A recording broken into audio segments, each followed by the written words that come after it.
And that's where the Yankopon said the DBA. I never open a message. I dear Messer and say, Yena, ye pray, say, be whom cran. And he said, no crab will be can crab beach a war, Messer. And found one as sorry I woke. Me soft for empty, I didn't know what I said, me soft for. I didn't know what I said, my solid, be a near solid. A dear Baco penny a war, a Bible. And then they say, you say, in somewhere woman, Sana Tiana. And then nipper be brave, and I'm quite be brave so. Eddie G. Sika. Inti and no na mesrel say. Se who so be can someone, tie, no coshet training. Coshet Bible say, and somehow only panel cano. Sa na. Ne say, a yes, hadia. Ne say, from wagging. Na osakra, if you were choir, one namson. Bible says, only friendly, actually, friendly choir. Mummy and I told them. It is obey chair, dear. And I would so beam. Nese, chair no edo call or say you. Nese obi frail say minia, baby, I won't number no where throw. It is some free one. Oh, wow. On say, okra. Mestre, say obi biara, ebenya kukudro, edit tie in church away. And I say in church bia. No with diso, abuano, when you go point it out, and neso. And then the topic is a false prophet. False prophet. A different truth. A different truth be bring away we are saying. Now and then if come one some kaka. False prophet. Okay, Hosea. Hosea 9:7. O say, asotwe dan enya aba. Aretonda no enyedu. Israel be hu se odifo ne ye jinifo. Na honhom nipa no ye abodamfo. Emumuyo dodo enti. Emumuyo dodo ni otane esupi no enti. Emumuyo omo ye nti. Boni a omo di nti. Otane a wode tan Yakobon nti. Ubehu se edifo ne abodamfo. What difference a woman? In the ever coso, you can say, Odifua, Ubi Odifua, a dear in the Bible, a can found. They can Samuel, First Samuel, a dear no defo, when you defo, First Samuel 9, verse 9, First Samuel 9. Ose. Akanano Israel so be ko bi se Onyankopon ho ade a o ka se momma yenko adehunufo no enchen na de ene wo frɛ no odifo no akanano na wo frɛ no adehunufo sia ma tro bibie ebuha o say a person who tells people what will happen in the future sia obi a ohu dachi asem a oka kire ne nua se bibi be besi a o hye honkom na nna bibi se coronavirus eba ana se eba here when na osofo be na ehu se coronavirus eba coronavirus na aba osofo be na wo Ghana odifo be na wo Ghana o se onu Nyankopon ne kasa enti ohun se sa yale ne eba a o hye honkom eni na ebedi honkom ya kase sia a bit man spiritualist and I say wise man obi o use na adwen oracle the ka oracle I say obi a ogina bosom and I say otie bibi fi bosom ho e ka kire obi witchcraft abeyifo so otumi omutumi ehu se daachi osimesi ebe yiye nti wo so mo se no abeyifo so ho pa omo so mu ye nkofo bi a tumi wo mu na wo prophet of God ye ka prophet of God a ninjuma ebe kire se oyo Nyankopon a e die na kire se prophet of God we a prophet of God yankan Jeremiah 28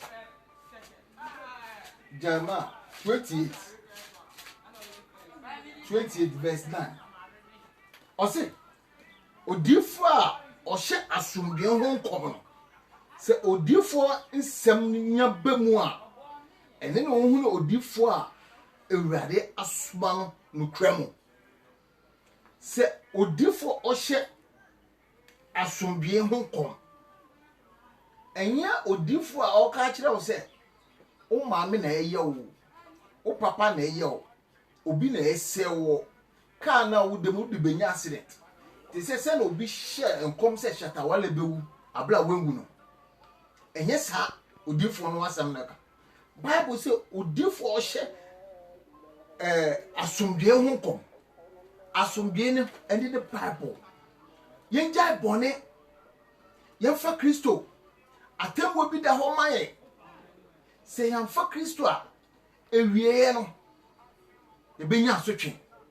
enu ni asomdwe eho enkom na yeti bibi kakra 1 Kings chapter 17 1 1 Kings chapter 17 1 odifo bi tena se efa na Elijah na oko Ahab ho na asem okan ni se Ewurade Israel Nyankopon amegina nenim tiase ebusuo anase nsori nto mfie yi mu gise enamasem so Elijah eko Ahab ho ka kire se hwe me bi odifo Nyankopon asoma no na makasa na ansa na nsuo beto no tise mesa ekasa ansa na wonderful na nsuo anto for 3.5 years okay James 5 bekan ye kakra James 5 17 ti Bible ose Elia yo onipa ti se yen na ara na obompa ye dendin se nsuo ento na nsuo anto asase so emfie miensa ni abosome ensia Elijah egina Onyankopon anim eka se hey Ahab me nsuo anto asase so emfie miensa na ansa na nsuo beton tese mesa ekasa coronavirus aba wan na betumi gina Onyankopon anim Ghana di for ebe gina Onyankopon anim akase me se Onyankopon nipa me se coronavirus gira a ebe gira obi shenkom say after Easter coronavirus ebe gira obi ko bompa we independence say coronavirus enyira still e koso enti we mo omo ye difo a mo kasama Nyankopon ana ene na metwe wadwen si bibi so no okay first Kings so a First Kings 22 owura bi tenase FM Mikaya sa onipa we ohene Syria hene ni Israel hene eye omadwen se omo ko ni oman bi akoko na Juda hene ni Israel hene omo hia ye no ohene ka kire ba ko ne se yanko ko jame na yanko ko na Yehoshaphat ka kire Israel hene se Yehoshaphat ka kire ne se bisa Awurade ho nsemansa yanko na Israel hene boabo edifo no ano beye mmema be 400 edifo wo man mo boabo man no ka kire omo se me kwa akoko nti me nkona me kokko anase me meko edifo 400 no omo hyenkom se entukwa na wo kwa akoko no ubedi nkunim na Yehoshaphat ka kire no se hey wo ye sure pa se edifo ni nyina ani ana na okache se akwa ba ko bi wo ho sa akwa no hye me ho nkompa no se mo ko frɛ ne mra na om ko frɛ ne ba ne nipa okoka kire Mikia no se hey edifo nyina hye nkom enti nkom mo hye ne se ohene ko obedi nkunim se ne abawo ndaga na hwe de we ani asofo ani so called prophet se no mu yi omu ndwuma omu nyina yi the same pay na ni pewu to pay concept e wa so debo na odifo ne ba no okaza ohene ko ya ka kirem se ko nti ko na meka o se masaka no kura kirem o se na mi hunu hwe entokwa na wo ko no on san ma owuo ene baba owuo be pauso na ohene ka kirem ne se Yehoshaphat man kan kire o se sa kwa we obeka bone e di tiame monfa Mikaya enkoto efiase kapim tama meba na Mikaya ka kire ne se hwe Israel hini ka se monfa no ko na Mikaya ka kire ne se wusane ba jojo a ende na enye Awurade na onam so enkasaye se wutumi ko ntokwa no na wosan ba na Yehowa Nyankopon entiase na ohene ko wamma eno na kire se oyodifo a okasa mo Nyankopon asori fo bebre difo bebre ne so ko president ho eko bom pai se coronavirus enko eso anko still enko it omi difo a kasa ma Nyankopon ana obetumi di nsesi ne bo ekase Awurade pa wo se obedi nsemboni Ghana ni be no obetumi di nsesi ne bo osofo ben prophet ben no di nsesi ne bo aka kire Onyankopon se wo na wo de coronavirus ba dia Awurade twa so na ye obi eni wo because omuni Awurade omubo omubra said you benya omo. Okay, Acts chapter 16 19. O say ne eba se war kro asoro no ababa bi a owo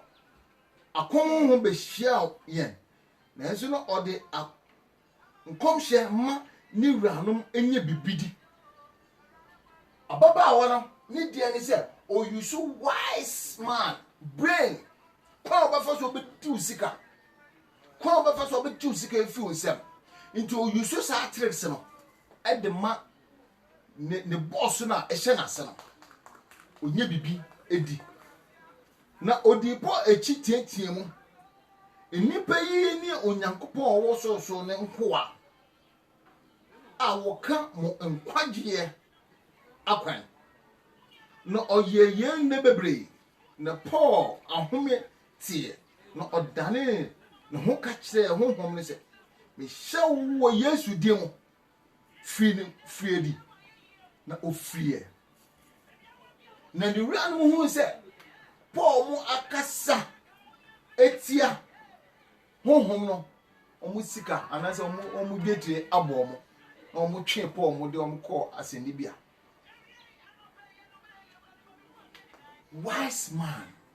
o yusu na dwen key ya fa bibi key omu yusu key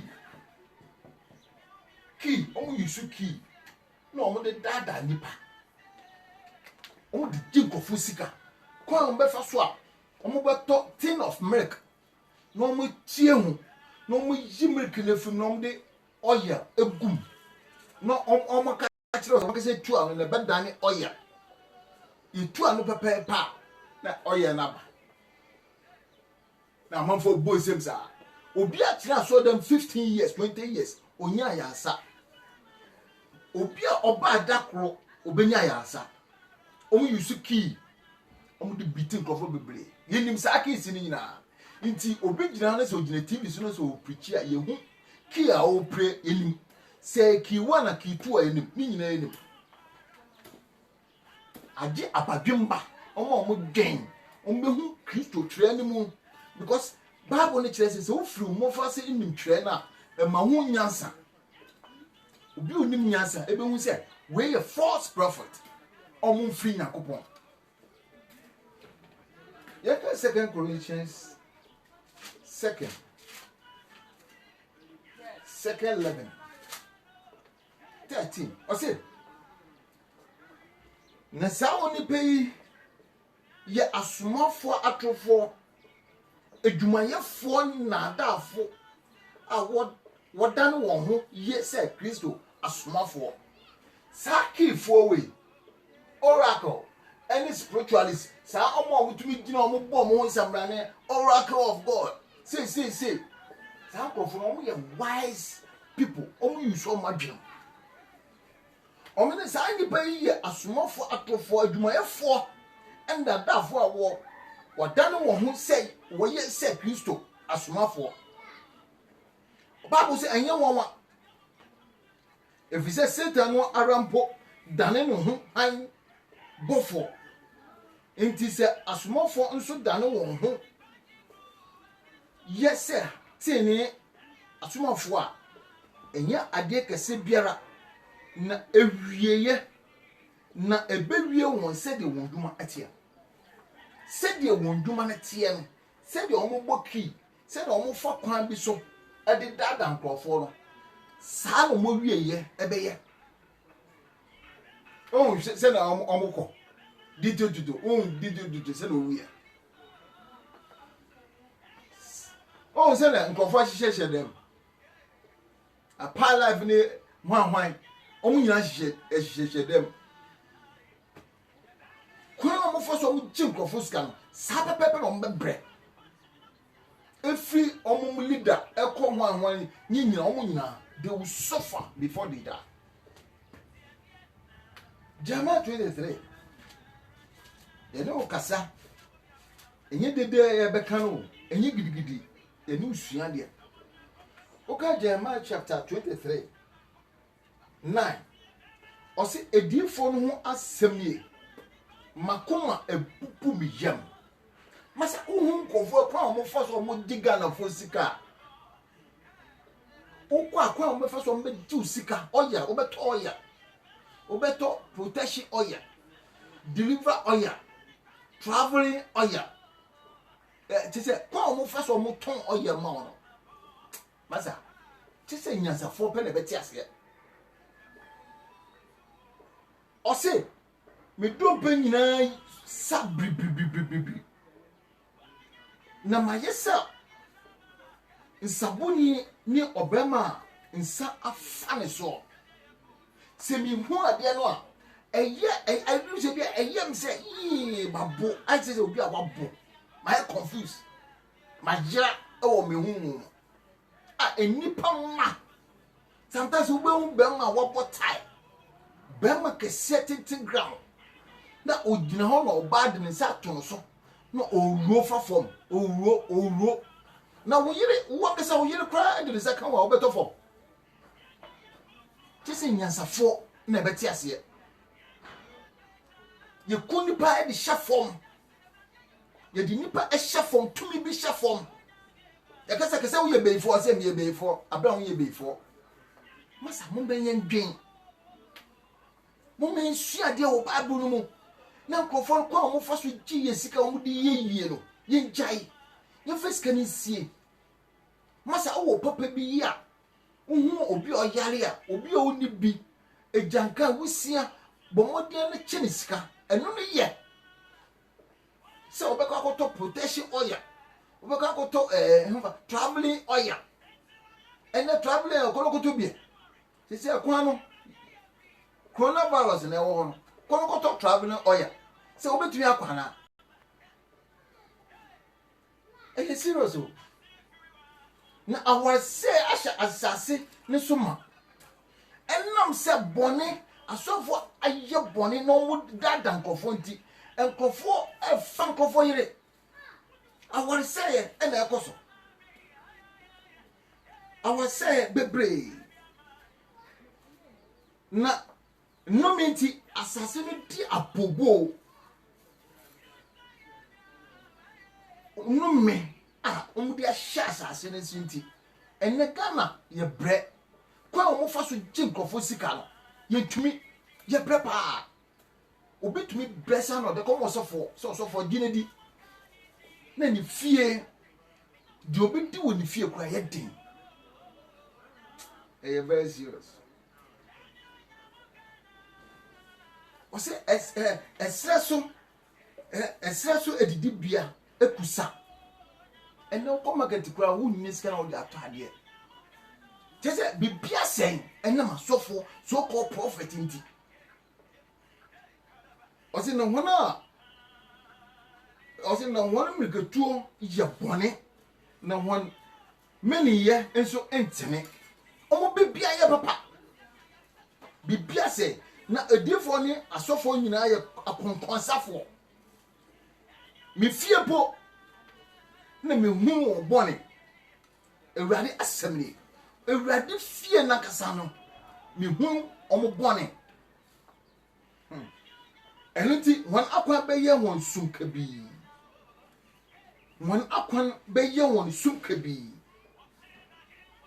won akwan na won nam so omoni be fira omo be basa omunya enigeda e wasase so ose omo ya twufo tankrofo no omo kwa no eye atrosem omo ka atrosem e de kire nipa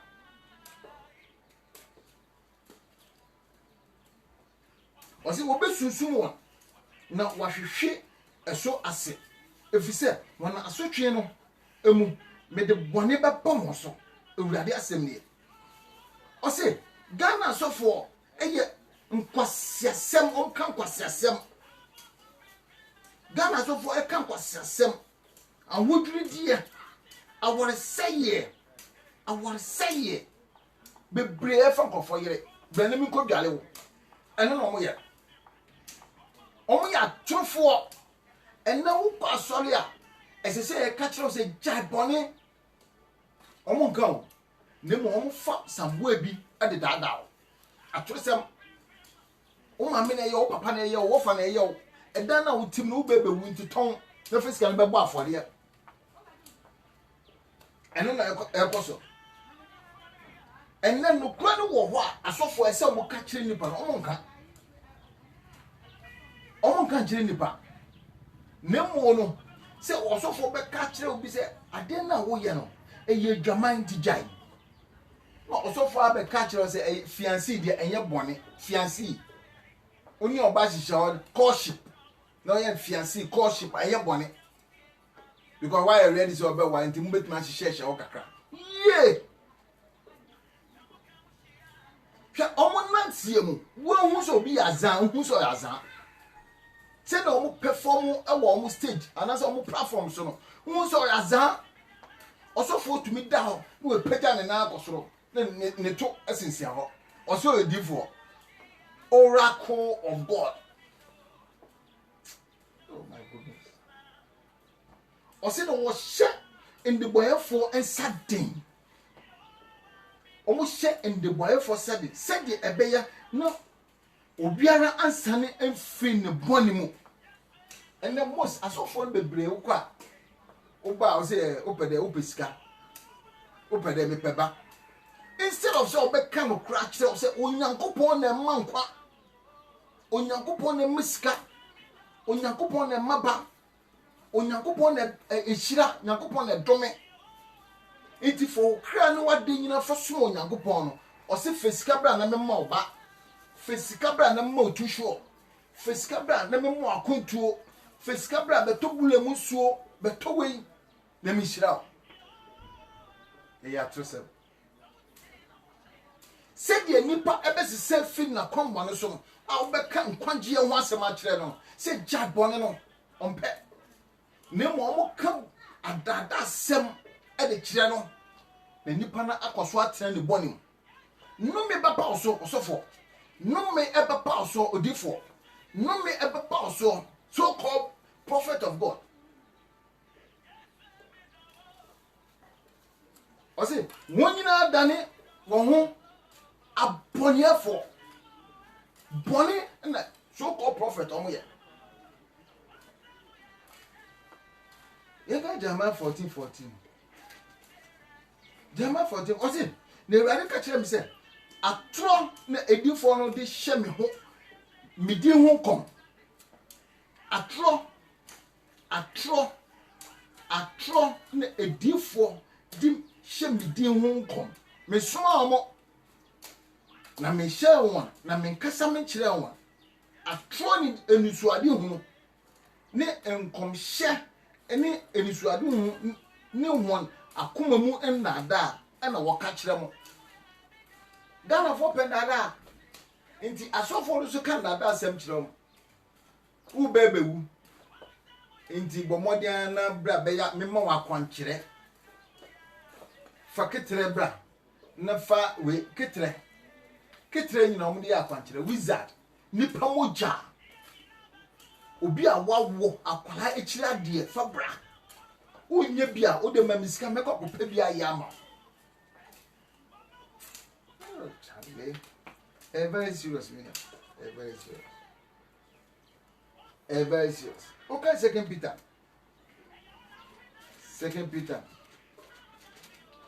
Peter chapter 2 wasi na edifo atufo nso wo omanu mu sede akyerɛkyerɛfo atro bebre abamu enso akyerɛkyerɛfo most of akyerɛkyerɛfo abagana bebre ye 419 kwa ba fa so abedu sika enyize akyerɛkyerɛfo so called teachers wo ye ne bebre na oka osi ne bebre beti won abuhwi sem no eche na wonti wo beka no ba obeka no kwapa no ho ansambone because of false teachers ab omani munti amman comfort to me di nyakopon asem di nyakopon atam te se o kasatia nyakopon asem because of false teachings and false prophet amman comfort to me gina o kase nyakopon ni ho abre se tu wo kasa na nye djuma because you people don't have power for ni nyakopon to me no inti mudi ade na e concept inti so big na chi a instead of say obi hu mo ni ye pa na wasesa no enam say concert amu ye nti omu se tumi eni Bible ni mo no me beba mo so no wonam eni bresu de na da sem pe won ho mfaso hallelujah anada ko obefaso be di ye oh ya beboa o me kan say osofo bi bedia TV so say akwala mienu akwala bi nani mienu etutu efiri ho wo se okọ de papa ho oye bofo nti okọ de papa ho ekogi eni e de abehya akwala nani up to date eni ni mai enti tinase ne bisa ho say these people are real sakofo omo correct ba we are sure pastor sakore nkofo de obekọ heaven 419 kwa mbe faso mbe tu sika kiss nkwa no mbo kiss emfa nko nkwaje Jeremiah 29 Jeremiah chapter 29 9 Jeremiah 29 8 and 9 o se na se asafo ewrade Israel na kopon sini mo ma mo edifo awo mu no na mo nkomhyefo no ensisi mo ma edifo no ene nkomhyefo no ensisi mo na mo tie mo dai so mu amososo no waso dai nti wo so dai no wo bebewu wo ma me bi bebeku nti owu a na ide Bishop Nyankun wu ye nti den Bishop Nyankun ene mo na nante ye obegina osofo edem preachi ye aso dem preachi ye osofo na ehu so bebewu osofo na nse no kom se osofo Bishop Nyankun bebewu oh masa serious o se na atromu na wodi mi din ehye munkom me suma won asafo awurade na yeka Nyankopon so on so obi bia Matthew chapter 7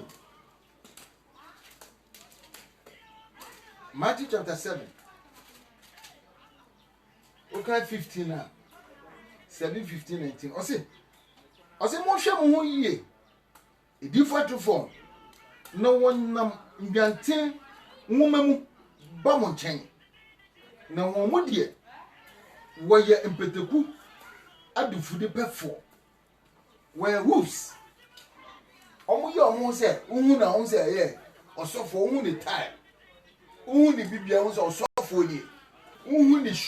ni shoe ehye na nanu tintin bi aswa god neso omo mu no omo ye mwo bia ye mbodi omo ye dangerous omo bekum kwa mba faso mbe tu sika eye serious ose wona ba na modi be hu won na ose na wotite bebe hu se nkase na oka ose sara na bia pa biara so abapa na bia bone so ababone na bia pa entumi enso abapone na bia bone entumi enso abapa bia biara enso abapa no bitwa na wodi egu ojemu nti won aba na modi be hu won hwe obi tumi begina se osofo odifo prophet na ohyeche black ohyeche na ohyenkom Bible so obi biara okete be ma wokete ni triso na ohyenkom anase okasa no ekire ogina enim se osofo wokete ni triso no ombu Kristo na osofo ahyeche ehyenkom Bema o shankom anasa o kanya kupon asem woni hu kwa se o hyeche o so o maba na odu be hu biako detanti metwetwe bebre so Luke chapter 16 Luke 16:16. Luke 16:16. Or say, Emra ni ediefo no be pem John the Baptist so. Efiri ono so wo kan Onyankopon ahendie ho asempa. No biara nam enibire so kombi. Or say ediefo ni nyina be pem John the Baptist. Ediefo Nyankopon ediefo nyina be pem John the Baptist. Na efiri ano so no ye ka Bible no e kire obi biara. Wo ka Onyankopon ahendie ye ka ahendie ho asem enye nkomhye ahendie kwa obefa so obekwa heaven obi ebewu Paul mu nyina ewuye ye no ho asem na ye ka na mo ye ka kwagye ho asem kwa obefa so obejai bone kwa obefa so obetuma som Onyankopon yie kwa obefa so obegye Kristo di kwa obefa so obenante Onyankopon asem kwa obefa so obehu ahokaka ade beko Onyankopon chen eno na ye ka na enye fa aponche bra na mishirawo fa nantwe bra na mishirawo enye no na ye ka this time ye ka kwa obefa so obenya nkwagye eno na ehia nti Bible say edufo ni nyina bepem John so efia no so kono obi biara anani abre efa na nuode so Bible de ya kire wo mu no eno na won nante so obekwa heaven wosu yo difo Nyankopon he na ogina Nyankopon de ne se kan those days Peter mo asomafo no dum se gu so ansa no wanya bi asomafo no ewuko enti nipa odi ne se gu so no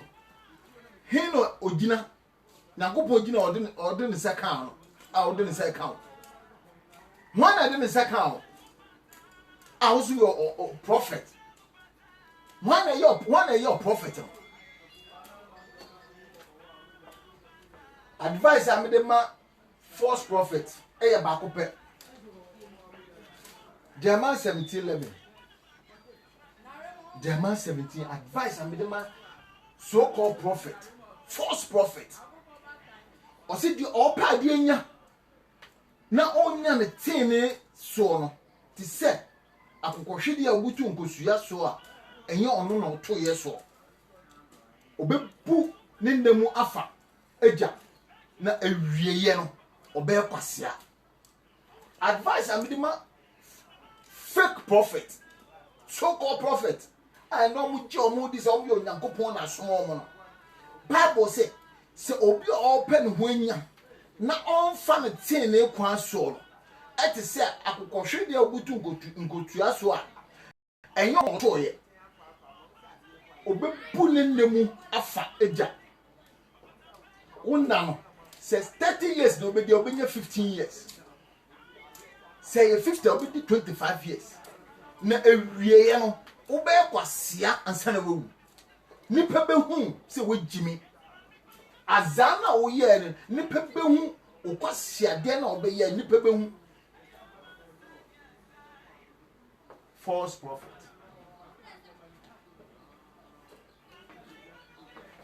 eno na mde brel unia enye se bibia nti o ye boaboa ye ho nye tu na mo akohia Onyankopon enti se o ti asodam bi o ti asole bi na sa false prophet we bra na meka one on one share me one on one meka di how e de kire wa mase sa ankofo no dwane onim one on one a omo mwade ase obetu coronavirus ase onim one on one na kopon ne kasa one on one on kire no tienti a coronavirus aba na eba ne dinti na eba ye na da ben na beko omo e date Kristo ehira Mediane Evangelist Steven Anderson. Steven Anderson. My number is 0246532824. Obetumi afrɛ me. Ebetim komo. bibia how bia no yendi ho nkomo na awieye no ye be hia ye ho na wahu se Kristo ama nyansa a ye de te Bible na se ema osofo bi ndada ema osofo bi enye ne ho peteku bi enada so me osofo abempa o me ejimie no ejimi mo men sakra nya hwehwe Bible no obi biara na ni abre no ope heavy akon on hwehwe Bible mu